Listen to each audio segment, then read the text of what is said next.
On a quiet British street in the early 1980s, the day did not end when school finished. It expanded.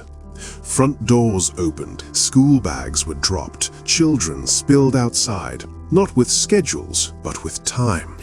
The road became a playground. The pavement became a meeting place.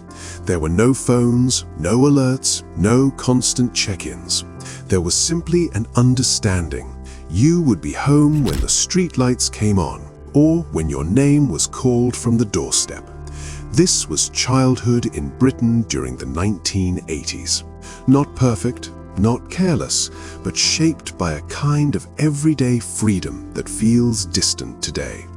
For many British children, independence arrived early, not as a parenting theory, but as daily routine. Walking to school alone by the age of 7 or 8 was common. Short journeys were trusted to children without adult supervision. Buses were taken confidently, local shops were visited with a few coins and clear instructions. Parents expected small mistakes, getting lost briefly, buying the wrong item, being late once or twice. These were not failures, they were lessons. This independence did not mean children were unseen. It reflected a broader social assumption that the local world was familiar and that adults, neighbors, shopkeepers, teachers would quietly keep an eye out. Compared to today's carefully managed schedules, the 1980s placed responsibility directly in children's hands. And with that responsibility came confidence, decision-making, a strong sense of place. Childhood was not something constantly monitored, it was something lived. Before organized activities filled calendars, the street itself was central to childhood.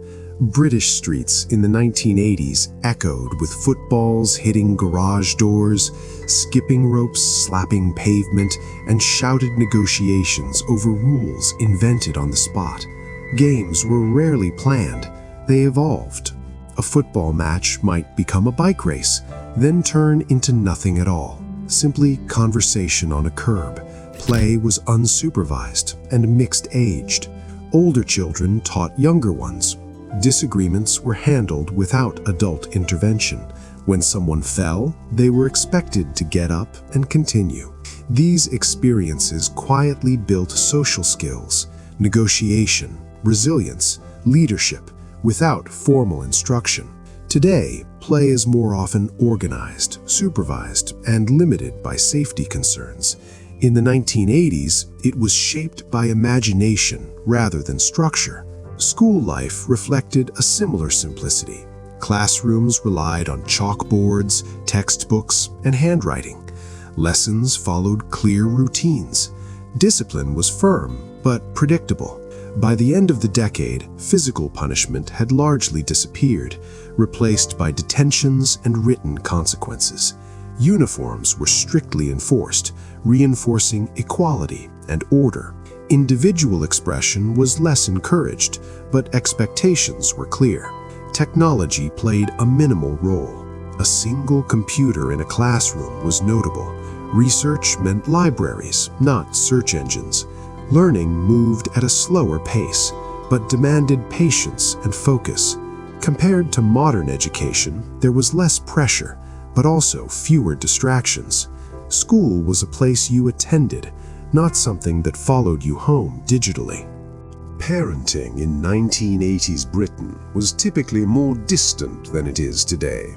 Parents set boundaries but rarely explained them in detail.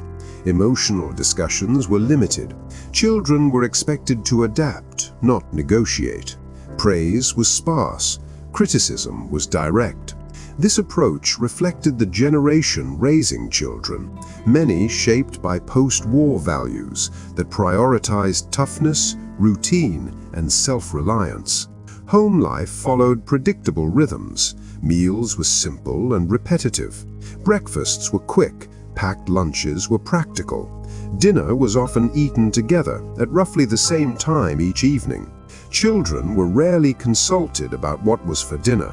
Entertainment inside the home was limited, which made television particularly significant. There were only a few channels.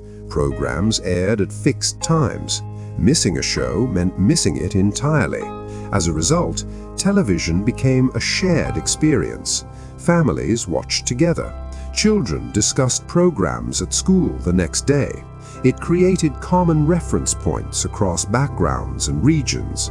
Unlike today's personalized streaming, television in the 1980s was collective and finite, and because of that, it mattered. Bedrooms were personal spaces, but shared rooms belonged to everyone. Children were expected to find ways to occupy themselves or go outside.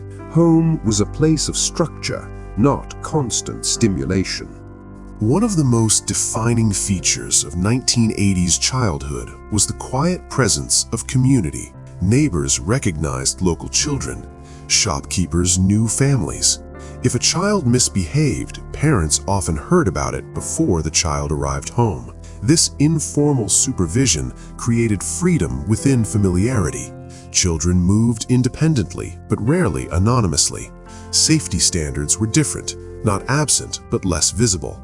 Children climbed higher, wandered further, and encountered risk more directly. Minor injuries were common. Fear was not central to decision-making. Today, childhood is shaped by safety systems, warnings, supervision, and risk prevention. This has reduced harm, but also reduced exposure to uncertainty. The transition away from 1980s childhood happened gradually. Traffic increased, media coverage of danger intensified, technology moved indoors, parenting expectations shifted, streets grew quieter, childhood moved inside. What disappeared was not simply freedom, but trust. Trust in children and trust in shared spaces. British children of the 1980s grew up between independence and restraint, routine and imagination, community and solitude. Their world was smaller, but it felt expansive. Not because it offered more, but because it demanded more. Today's childhood is safer and more connected, yet the memory of that earlier era remains, not as nostalgia, but as reflection. Because childhood does not only reveal how children grow, it reveals what a society believes children are capable of becoming.